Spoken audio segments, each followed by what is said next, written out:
Hello అందరికీ welcome back to దిల్సమున్ channel. ఈరోజు నేను మీకు చాలా సింపుల్గా టేస్టీగా బీట్రూట్ ఫ్రై చేసి చూపించబోతున్నానండి. బీట్రూట్లో ఫైబర్, ఫోలేట్, పొటాషియం లాంటి పోషకాలు చాలా ఉంటాయన్నమాట. సో మెయిన్గా లేడీస్కి అయితే ఇది చాలా హెల్దీ డైట్ అని చెప్పచ్చండి. అండ్ వెజిటేబుల్స్ తీసుకోవడం మంచిదంటూ ఉంటారు కదా. సో ఆ వెజిటేబుల్స్లో ఈ బీట్రూట్ని కూడా మనం రెగ్యులర్గా యాడ్ చేసుకుంటే మనకి చాలా హెల్త్ బెనిఫిట్స్ ఉంటాయి. అండ్ కలర్ చూసి పిల్లలు కూడా చాలా ఇంట్రెస్ట్గా తినే అవకాశం ఉందండి. సో ఇక లేట్ చేయకుండా మనం బీట్రూట్ ఫ్రైని ఎలా చేసుకోవాలో చూసేద్దాం. ఫస్ట్ ఒక ప్యాన్ తీసుకొని ఇందులో 2 స్పూన్స్ ఆయిల్ వేసుకోవాలండి.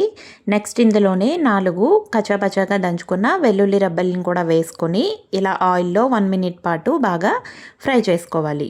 సో వెల్లుల్లి మనకి హెల్త్కి చాలా మంచిది కాబట్టి దాన్ని ఆల్మోస్ట్ వీలైనంత వంటల్లో యాడ్ చేసుకోవడం అలవాటు చేసుకోండి.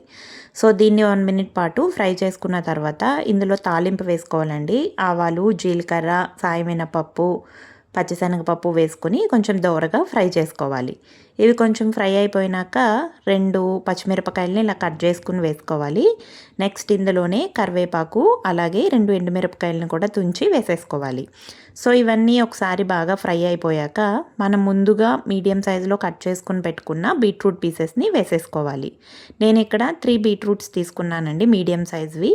మరీ పెద్దగా కట్ చేసుకోకుండా ఇలా మీడియం సైజులో కనుక కట్ చేసుకుంటే అవి మనకి ఫాస్ట్గా కుక్ అయిపోతాయి అన్నమాట. ఇప్పుడు ఒకసారి బాగా మిక్స్ చేసుకొని చిటికెడు పసుపు, సరిపడనంత ఉప్పు వేసుకొని మళ్ళీ ఒకసారి మిక్స్ చేసేసుకొని లిడ్ పెట్టేసుకోవాలండి. మూత పెట్టాక స్టవ్ని మీడియం ఫ్లేమ్కి అడ్జస్ట్ చేసి అట్లీస్ట్ 15 to 20 మినిట్స్ అయినా సరే దీన్ని మీడియం ఫ్లేమ్లో కుక్ చేసుకోవాలి. 15 మినిట్స్ తర్వాత ఒకసారి లిడ్ ఓపెన్ చేసి చూడండి. చూసారా, బీట్రూట్ ఆల్మోస్ట్ కుక్ అయిపోయింది కదా. సో ఇప్పుడు ఇందులో ఒక టేబుల్ స్పూన్ కారం యాడ్ చేసుకొని మళ్ళీ ఒక్కసారి మిక్స్ చేసుకుని లిడ్ పెట్టేసి ఇంకొక 5 మినిట్స్ పాటు కుక్ చేసుకోవాలి.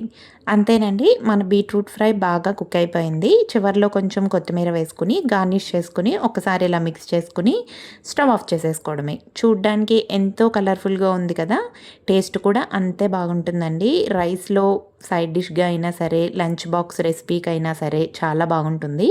సింపుల్ ఇంగ్రీడియంట్స్ అండి, అన్నీ మనకి ఇంటిలో ఎప్పుడు అవైలబుల్ ఉండే ఇంగ్రీడియంట్సే. సో అండ్ హెల్దీ కూడా, పిల్లలకి కూడా చాలా అంటే చాలా బెనిఫిట్స్ ఉంటాయి. సో మీ ఇంట్లో బీట్రూట్ని ఇలానే ఫ్రై చేస్తారా లేదా ఇంకెలా చేస్తారో నాకు కమెంట్లో చెప్పండి. ఇలాంటి simple and tasty home recipes కోసం దిల్సమున్ ఛానల్ని సబ్స్క్రైబ్ చేయడం మాత్రం అస్సలు మర్చిపోవద్దు.